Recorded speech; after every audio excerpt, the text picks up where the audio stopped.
తులారాశి వారికి కీళ్ల నొప్పులు, మోకాళ్ల నొప్పులు, ఈ విధమైనటువంటి బలహీనతలు ఎక్కువగా శ్రమిస్తున్నట్టుగా తద్భావన కలిగి ఉంటారు. ఆరోగ్య విషయాలలో మాత్రం తగు జాగ్రత్తలు అవసరం.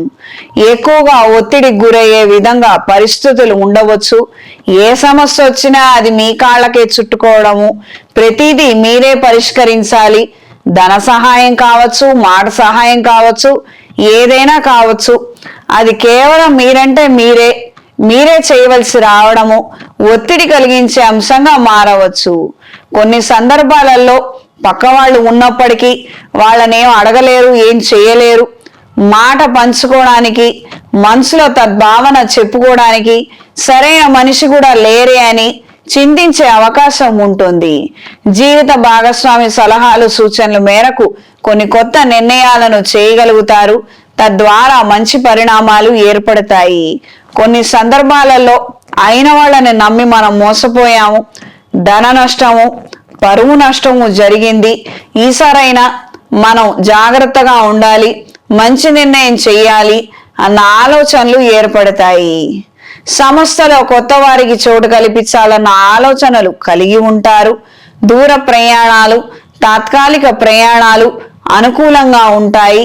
దైవ దర్శనాలు చేసుకోవాలన్న ఆలోచనలు కలిగి ఉంటారు. గత స్మృతులు, గతించిపోయిన వారి జ్ఞాపకార్థం కొన్ని కార్యక్రమాలను జరిపించాలన్న ఆలోచనలు, పునర్ ప్రయత్నాలను చేయగలుగుతారు.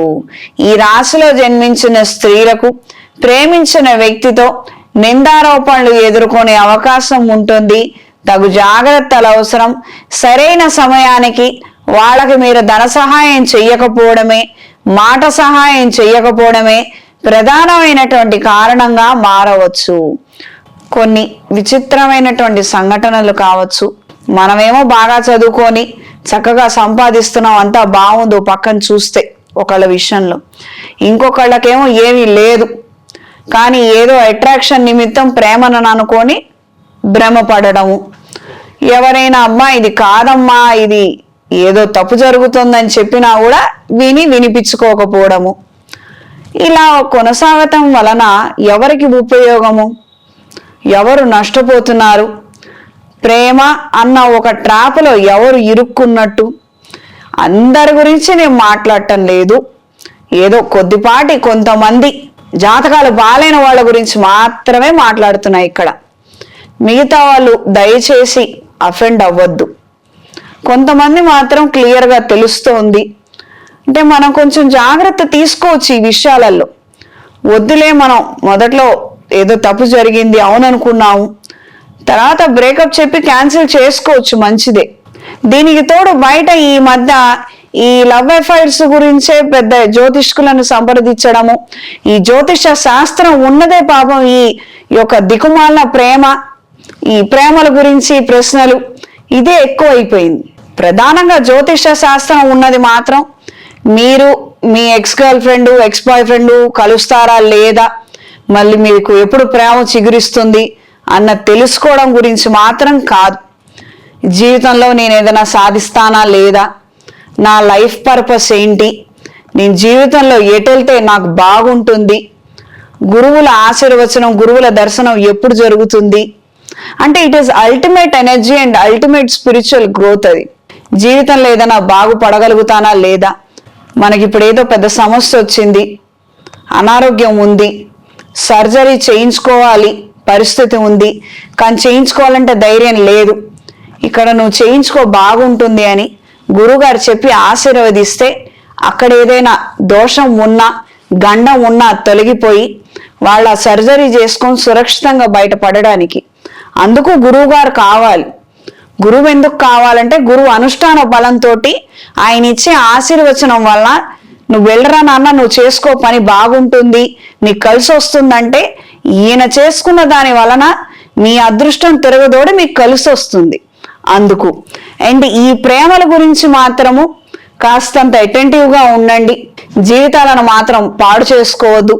ఎప్పుడో 50 ఏళ్లకో 60 ఏళ్లకో అవతల వ్యక్తి మనల్ని మోసం చేశారు, మనం ఇన్నేళ్లు మన కష్టం అంతా వృధాగా దారబోసామని బాధపడితే ఏం ఉపయోగం లేదు. క్రితం ఇవన్నీ కూడా అరేంజ్డ్ మ్యారేజెస్ లో చూసేవాళ్ళము. చాలా కష్టపడుతూ చాలా జీవితాలను అలా గడిపేవాళ్ళు. కానీ అక్కడ అవకాశం లేదు, ఎందుకంటే పెద్దవాళ్ళు నిర్ణయం చేశారు కాబట్టి పిల్లలు ఎదురు మాట్లాడలేక సర్దుకుపోయి వాళ్ళ జీవితాలను దారాదత్తం చేశారు.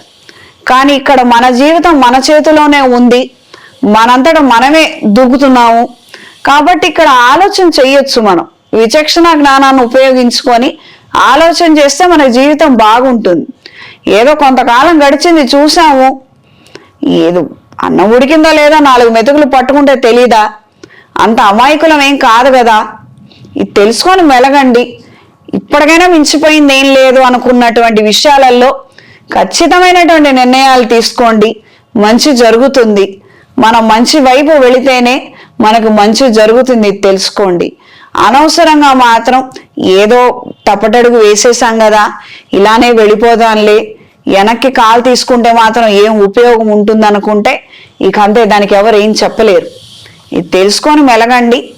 అనవసరమైనటువంటి ట్రాప్స్లో కావచ్చు, అట్రాక్షన్స్లో కావచ్చు పడకుండా మీ జాగ్రత్తలలో మీరు ఉండండి.